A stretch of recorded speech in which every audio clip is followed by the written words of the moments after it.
Hi, I'm Jeff Pass from the College of Education, Department of Secondary Education. I know we're all concerned about developing good citizens, but it doesn't start in college. It starts earlier than that, and schools have a role to play. We have to ask ourselves a question. What goals do we have for our graduates? What do we want them to be? What do we want them to achieve?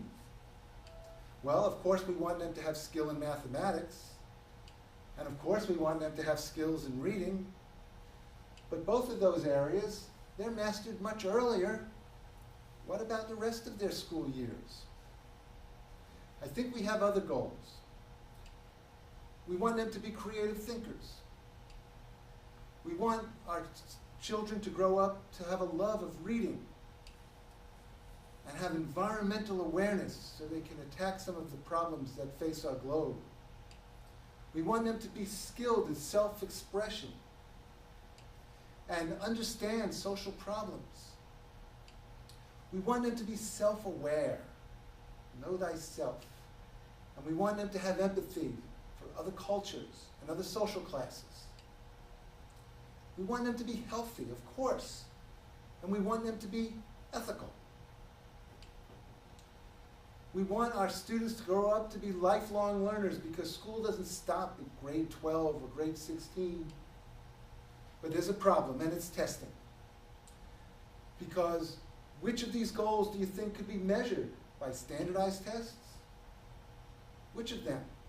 The answer, none. None of them can be measured. And you may ask, why not? Well, because some of them are based on performance. We have to watch somebody do something. A paper and pencil test won't measure it. And some are longitudinal. We can't know for years whether we were successful. And some are just plain difficult to measure. Experts disagree on whether we could ever measure something like empathy or creativity. And some of them are just not deemed important enough. And they've never really been seriously measured. Reminds us that what is tested is not always important, and what's important is not always tested. But the policymakers love their tests because they're simple. They can give a simple grade or number to convey performance. And they love them because they're standardized, that everybody takes the same test at the same time. And they love the fact that they're traditional. Everybody knows what testing is. And they love that some expert has developed it, so they must be valid. But that's not good enough, because we know that what's important isn't being tested, and therefore it isn't being taught. So let me show you some ways that we can address that.